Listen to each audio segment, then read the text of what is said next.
Hello everybody! October 27 is World OT Day, so I thought it would be a great time to introduce you to other members of our intervention team. So what is an intervention team? To make it very simple, para siyang tropa ng therapists, a group of professionals that can help your child with their developmental needs. So this can include your developmental pediatricians, your physical therapists, occupational therapists, your speech-language pathologists, sometimes psychologists, maybe they need vision or hearing services. If they're already going to school, then their teachers are included. And syempre, huwag kakalimutan, kayo, parents and caregivers or kung sino man ang nag-aalaga sa bata. OT stands for Occupational Therapy, or kung ang tao ang pinag-uusapan natin, then we have our Occupational Therapists. So today I invited a pediatric occupational therapist, OT Cesar. Hello, mommies and daddies. He's going to try to answer your questions about what occupational therapy is and what occupational therapists do. Kaya tara, usap tayo. Let's get talking. In celebration of World Occupational Therapy Day, I am here with Teacher Kaye Talks to answer your most frequently asked questions about occupational therapists, professionals who work alongside speech and language pathologists to help your child grow. I am OT Cesar, your pediatric occupational therapist, online playmate, and your Chief Growth Officer at Growth with OT Cesar. It's where I help busy modern parents raise growth children, kids who are smart, kind, and strong. Let's go answer some questions. What is occupational therapy and who needs occupational therapy? When I answer that question, I want to make clear first what occupations are. Una kasing naiisip agad kapag naririnig yung word na occupation ay trabaho. But occupations are much bigger than that. They include all activities that add meaning to your life. Madalas, naiisip lang natin yung trabaho as our main occupation because dito natin binibigay most of our time. And when somebody asks you, who are you? Madalas nating sinasagot yung role natin at work. This is what we see as our main identity or role. But there are other roles that we play in life that add meaning and make up who you are as a person. Being a parent is an occupation. Being a wife or husband is another occupation. Being a neighbor, a sibling, being a friend is an occupation. Occupational therapy comes in when there are dysfunctions in how you perform and participate in these occupations. I'm a pediatric occupational therapist, so that means I work with children. And this time, we can look at ano ba yung roles and occupations ng mga bata. At home, children play the roles of the brother or sister or as a son and daughter. And yung activities nila, it includes listening to the parents, like paano sumunod ng utos, how to behave, how to participate in family routines, like how they do self-care or how they participate in chores or attend family events. In schools, yung roles naman nila, it would include being a student and being a classmate. So it includes listening to the teacher, how they maintain focus and attention following a longer schedule, how they socialize with their peers, how they finish their writing, their reading, and their arithmetic tasks. And lastly, yung occupations nila in relationships. So that includes their role as a friend.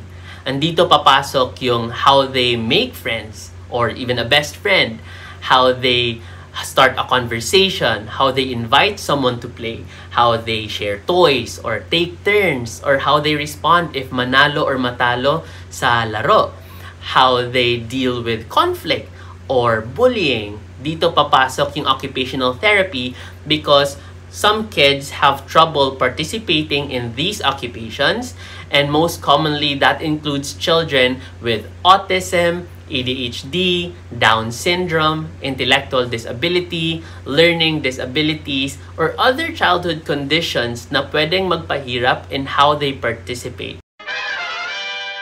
I want my child to talk. Why am I being referred to an occupational therapist and not a speech-language pathologist? Most kids that are being referred primarily for speech delays usually have delays in other developmental domains as well. Now, speech and language is actually a higher developmental skill that your child can achieve. So what we want to do is start with occupational therapy first so that we can lay down a very good and strong foundation of pre-learning skills that will optimize their participation in speech and language therapy. Let's say, for example, postural stability and motor skills. We want our child to follow instructions of walk, run, jump, stand up, reach, sit down. Now, how can a child do that if they don't have the muscles or the body support and stability that would let them do those movements? For sensory integration, your child could have auditory sensitivity. And when you want to work with auditory processing goals, you could start with understanding instructions and following them. Now, your child, instead of trying to process what the words your speech and language pathologists are saying, they could be more focused on protecting their ears and thinking first, is this sound too loud, or is it tolerable? Should I cover or not? Instead of trying to understand the questions or the words that they are hearing. Another would be oral tactile sensitivity, or how they perceive sensations in their mouth. So you could have kids who are sensitive to different tastes and textures, or they could be picky eaters. Now, children with problems with sensation in the mouth would also have trouble with body awareness or knowing where the body parts in the mouth are. So they could have trouble knowing where their lips are, where their teeth are, how their jaw is moving, how their tongue is moving, and that would get in the way of them producing sounds and making the words that you want them to say. A common goal that occupational therapists set before referring them to speech and language therapy would be their focus and attention. So we're looking at their work behaviors, the way they attend and focus in a more structured environment, or kapag meron ng person of authority na kailangan nilang sundin. We also have impulse control, or their ability to wait. And lastly, the way they regulate their emotions. Paano sila mag-respond kapag frustrated, kapag mahirap yung task. So ultimately, the reason why that we start first with occupational therapy is so that we can maximize the benefits that they get when they go already to have their speech and language pathology sessions. OTs can also target some language goals because they have to use gestures, verbal, written communication to give instructions during therapy. So why would I still need an SLP? We initially set cognitive and communication goals as part of the pre-learning foundation that I talked about earlier. So pwedeng kasama dun mga one-step instructions or yung mga cognitive concepts katulad ng colors, shapes, animals. So yung mga basic stuff. Now, your SLP could level up those cognitive and communication goals, and yun yung gagamitin ko as a means or a way for me to also achieve higher level OT goals naman.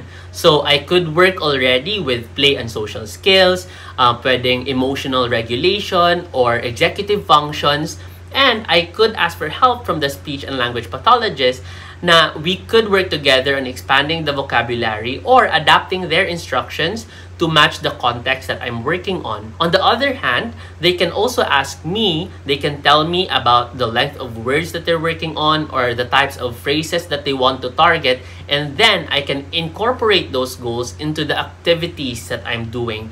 So what's going to happen is that we're bouncing off ideas, we're sharing advice, taking recommendations so that we can work alongside each other, and then your child can maximize the benefits even further from both sessions. Can you give sample goals and tasks based on skill level? We can start with self-care goals of feeding, and we can remember that using the spoon is expected at 1.5 years old, the fork at 2.5 years old, and the knife at 6 years old.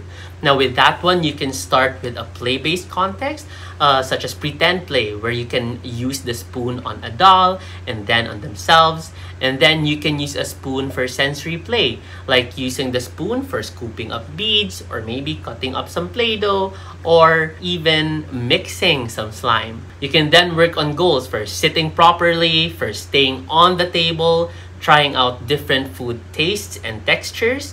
And then you can move up to finger feeding, using a pretend spoon, using a real spoon. You just need to let them be messy, and then they will get there very soon. Last question. Is there anything you want to discuss?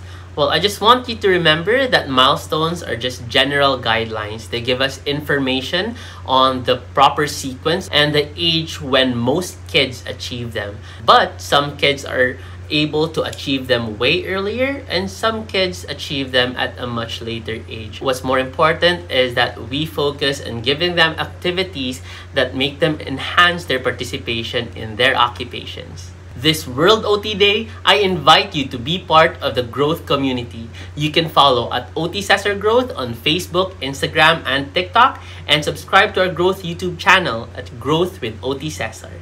I will see you there as I welcome you to your growth. At dyan na po tayo magtatapos today. I hope that gave you a better idea about OT. Thank you again, OT Cesar, for this collaboration. So go over to Growth with OT Cesar if you have any more questions about occupational therapy. And we both hope to keep giving you content that will be helpful for your child's development. Did you like this collaboration? May gusto pa ba kayong makita from me and OT Cesar? So let us know in the comments below. We would love it if you could like and share this with your friends and your family. And if you haven't yet, please consider subscribing by clicking that button. And hanggang sa muli, happy talking and mabuhay!